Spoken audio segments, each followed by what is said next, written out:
Ассалаумағалейкум, қалайсыздар? Так, бош жатқанша міне мынандай анализдер жасауға болады. Так, трейдинг фигур ашып қойдым міне. Осыдан міне валютный параларды ашып қойдым да, енді былай айтқанда өзіміздің навык дейді ғой енді. Жетілдіре беруге болады. Осында анализдер жасап өзімізді тексеріп деген сияқты. Мысалға, так, мынада жалпы тренд қандай екен? Жалпы тренд. Мына қазір нисходящий тренд. Бірақ нисходящий тренд міне мынада мына бір максимум міне уже как бы обновляться етті. Или осы максимумға жетті. Яғни міне мынадан қарасақ, міне зеркальный уровень. Міне мына жерден келді, мынадан. Так, жалпы. Так, тренд бұзылған деп айта аламыз. Мысалы, мына тренд төмен қарай тренд қой, мысалы. Осы жерде міне минимум, осыдан міне мына максимумдарға дейін көтерілді, мына максимумнан төмен. Осыдан төмен қарай кеткен кезде мына тренд жалғасып жатыр деп айтар едік, иә. Бірақ бұдан ол жоғары қарай кетті де, мына алдындағы максимуммен бірге теңесті. Яғни мына жерде немесе жоғары қарай кетеді, пробой болады, немесе мына төмен келіп, осы жерде бір канал создаваться етуі мүмкін. Сондықтан кеттік, ары қарай қандай болжам жасай аламыз. Жалпы біз бұл жерде не көріп тұрмыз, иә, міне, жаңа айтқандағыдай міне мына жерден разворот болды. Излом тренді, иә, тренд бұзылды деп айтуға болады. Міне мына жерде мысалға, жаңа айтқандай, мына жерде не болды ғой? Осы міне мысалы жоғары қарай пробой болды.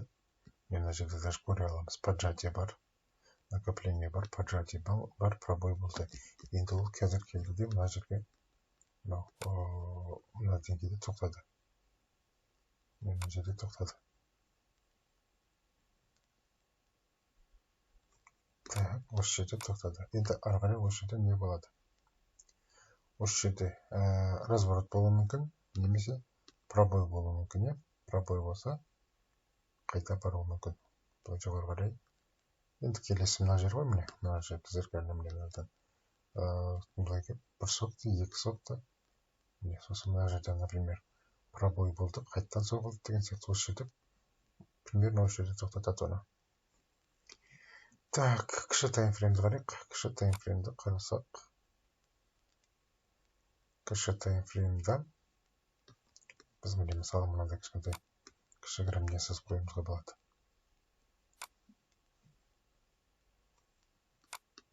Міне қазір данный момент на каналда накопление жүріп жатыр. Міне ложный пробой болды, мына пробойдан кейін импульс болған жоқ, жоғары кеткен жоқ. Яғни пока мына каналда каналдан бұрын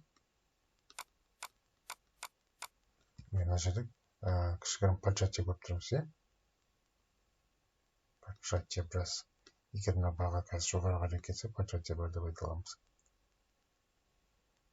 Міне мына минимум обновляться етсе, онда жалпы каналдың ішінде кішігірім поджатие бар. Егер мына баға осы жерден баға жоғары кетсе, демек мына бір деңгейден жоғары қарай мына пробой саудалауымызға болады. Так, бұның сценарийін былай жасасақ. Жалпы түсінікті, иә, міне мынадан енді баға егер осыған қайтпесе, егер міне мынада поджатие, мысалы мына поджатие сақталып қалса, иә, мына поджатие сақталып қалса, онда біз мына жерде мынандай сценарий жасай аламыз. Міне мынандай, былай, допустим, былай, мысалы.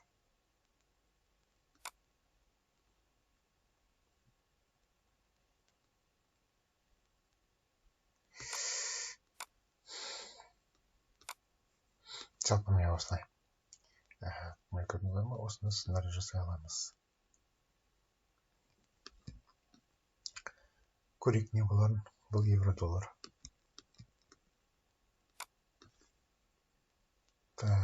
не болып кетті. Ары қарай британец фонд дейді. Так, мына жерде ештеңе істеудің қажеті жоқ пока. Ешқандай сценарийға не подходит. Мына жерде де. Так, міне мынада. Мына жерде не болып жатыр? Міне мына жерде мысалы мынандай нисходящий тренд болды.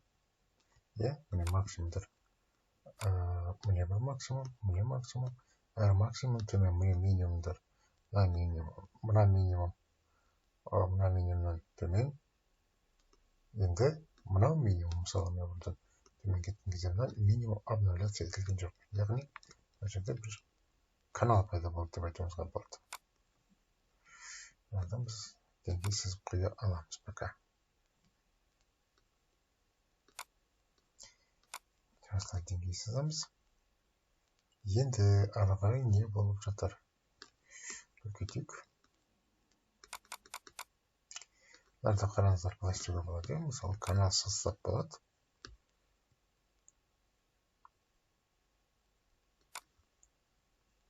Мына жерде мынандай. Міне қазір наоборот минимумға келіп, так мына минимуммен қанша? 38.01 дейді. Мынада 38.19. Міне мына бір екеуінің минимумынан қазір баға осыған келіп, міне екі рет соғып тұр. Максимум 38.86, мына максимум 38.88. Міне мына жерде кішігірім лимиттік деңгей пайда болып жатыр деп айтуға болады. Бірақ біз мынада көріп тұрмыз, пока тренд восходящий, то есть поджатие бар. Так, бұны саудалауға келіп бола ма жоқ па? Бұны мынандай каналды істік. Каналдың ортасы болып кетті. Каналдың ортасын саудалауға негізі болмайды.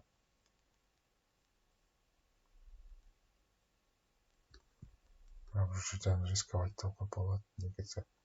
Егер де міне кішігірім егер міне бір осы баға обновляция етсе, кіші таймфреймді дейміз, мысалы 30-дық кіші таймфреймді қайық.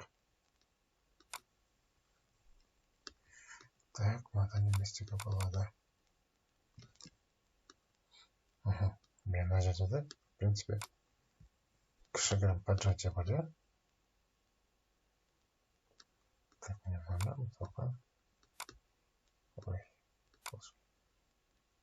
екеуі максимум етіп күшпейді. Мына жерде кішігірім поджатие бар.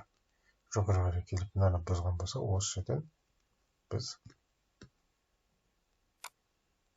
келесі деңгей міне мынаған дейін. В принципе, міне мына жерде мынаны бұзған болса, міне арадан бастап 37.636 дейді. Мынау 38. Жаңада мына жерде 400 пункт қой, слишком көп. Мынадан бұзғаннан кейін, где-то осы жерде мына деңгейдің артына стопты тығып, осыдан жәнегі сценарий обязательно ретест. Міне ближний ретест деген осы міне бір кеп соқты, оны айлан кеп тағы да бір соқты. Енді осы қазір мынау көп тұрғанда міне поджатие болып тұр ғой. Осы егер поджатие бұзылмай жоғары қарай кетсе, онда мына жерде мынандай сценарий жасауымызға болады. Былайынан.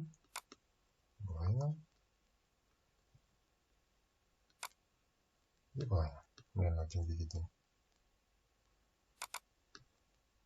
Түсінікті, осындай сценарий жасауға болады. Осы жерде, в принципе, мне надо 38-ден. Так, мына деңгей дейінді 38-ге тартып қойғыш. Так, 38-ге тартып қойған жақсы болар еді. Міне 38 ашыр.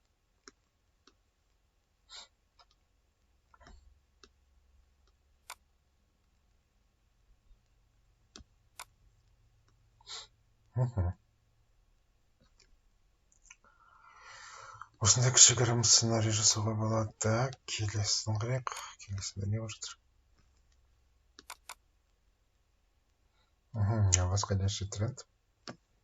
Восходящий тренд. Глобальный тренд жоғары қарап тұр. мына жерде не болып жатыр. Так, жарайды, бұны керек емес. Мынаны қарайық, мынаны қай жерде тоқтатуы мүмкін? Біз мына жерде тоқтатады деп ойлаймын. Осыдан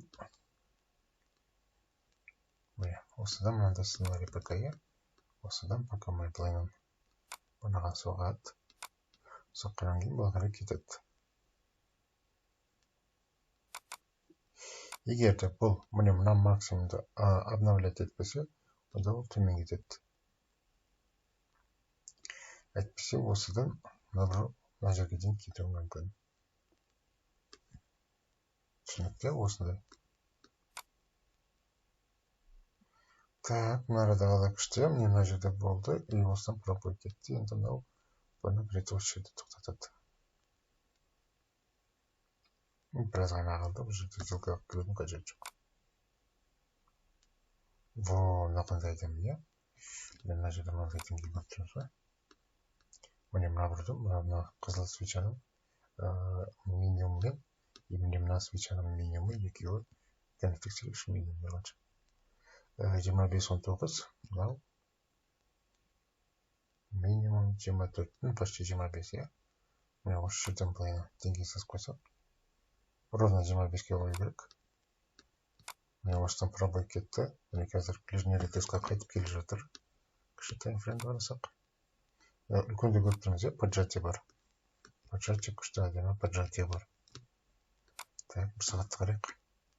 Міне мына ближний ретесқа келе жатыр. Міне мынау ближний ретесқа келе жатыр.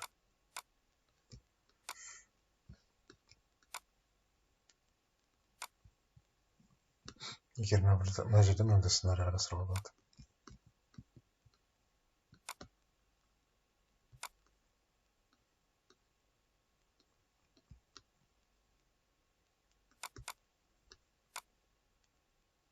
Мына жерде чуть-чуть ложный пробой болса, онда уже мына біреуді уровеньнен қанша дедік бұл?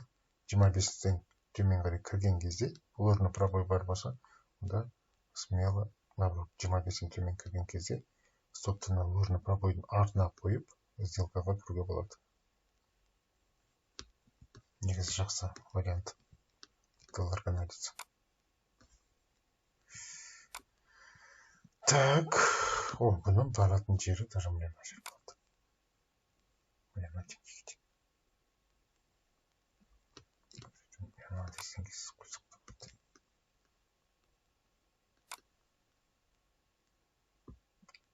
Ары қарай көреміз. Осы деңгейде бақа қалай өзін істейді. Разворот болады. Бірақ канал болатын сияқты примерно. Мына осындай. Мына жерге дейін каналда жүруі мүмкін. А пока мне мына жерде кетті мына жаққа қарай. Так, мына жерде накопление болып жатыр, бірақ одан жоғары қарай можно, да? Long.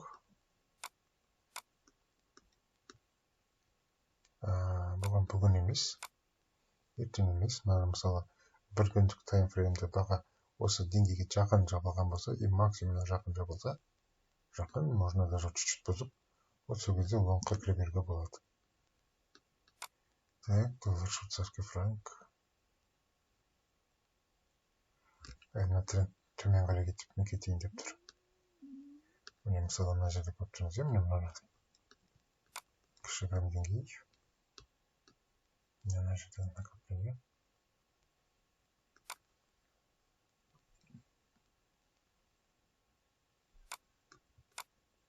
Егер баға осыдан төмен жоғары қарай кетпесе, в общем, міне мына бір барлатын.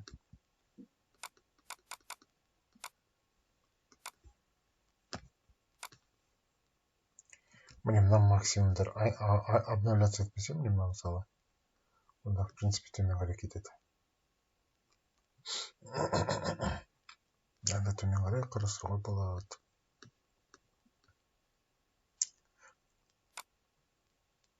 Так, мына жерде не болды? Мына жерде уже поздно, да? Поезд ушел.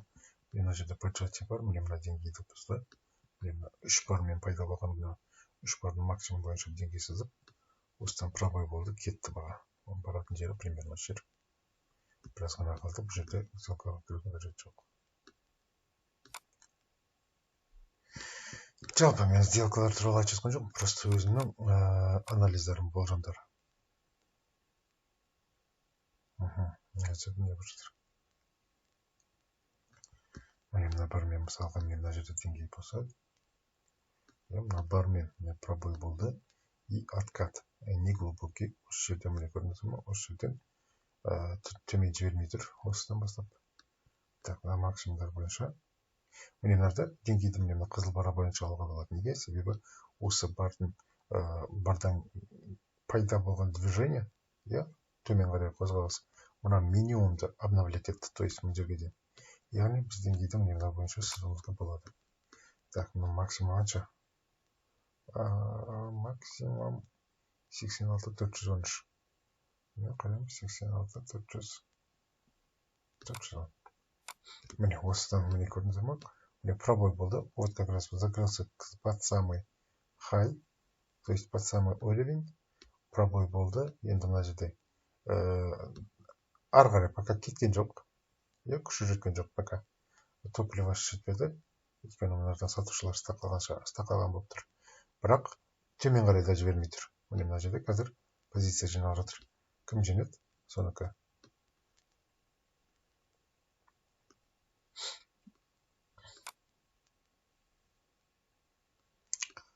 Так, турецкая лира. Турецкая лира негізі қазір көбі саудалап жүр. Мына жерде мынандай нисходящий көріп тұрмыз. Міне мына бір ақпардың минимумына бойынша мына жерге жетіп, мынада небольшой коррекция болып, егер коррекция не глубокий жоғары қарай кетіп қалмаса, онда уже мынадан отбой болып қайтадан ретестқа келген бетте осы деңгейден, осы ақпардың несінен минимумнан төмен қарай саудалауға болады. И ол осы жерден мысалы минимум осы жерге дейін келеді, максимум мына жаққа дейін кетеді. Сондықтан міне мына ақпардың былай сызып қояйық, кейін көреміз не боларын. Ақпарға келіп, осы жерден небольшой ретест жасап, төмен қарай кетеді деген болжам.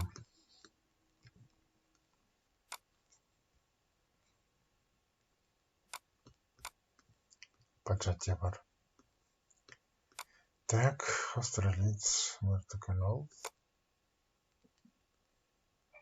произошел. Так, мына жерде не болып жатыр?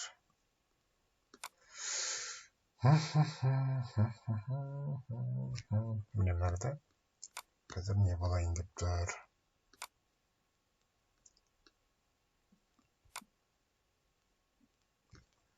Баға осыдан отбой болып, қайтадан суқарай кетеді, примерно осы жерге. Бұл жерде зеркальный уровень болайын деп тұр, міне көрдіңіздер ме? Міне бір соқты, екі рет соқты, үш рет соқты. Қанда пробой болды, міне төртінші келді. Пробой болды, осыдан тоқтатып та кері кетеді.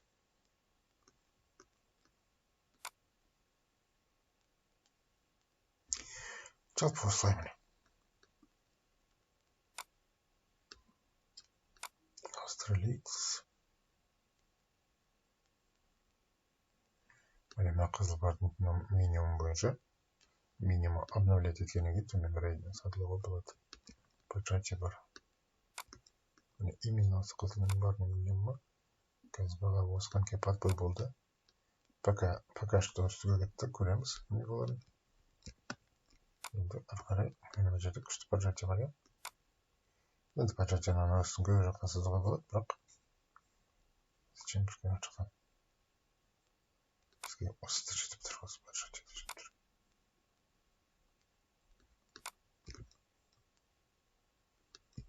Обновлять еткеннен кейін төмен қарай сатылуға болады.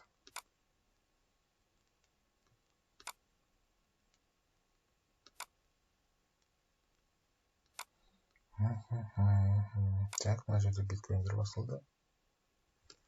Вот, на биткоин қараңыздар. Биткоин. Мына қараңыздар.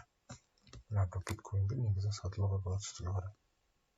Мына бұрадан көрдіңіздер ме? Мына бір пробой болды.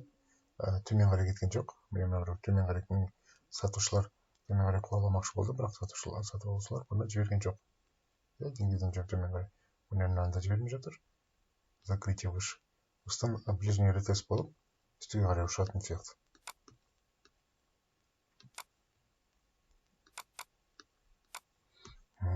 Биткоин осыны саудалауға болады.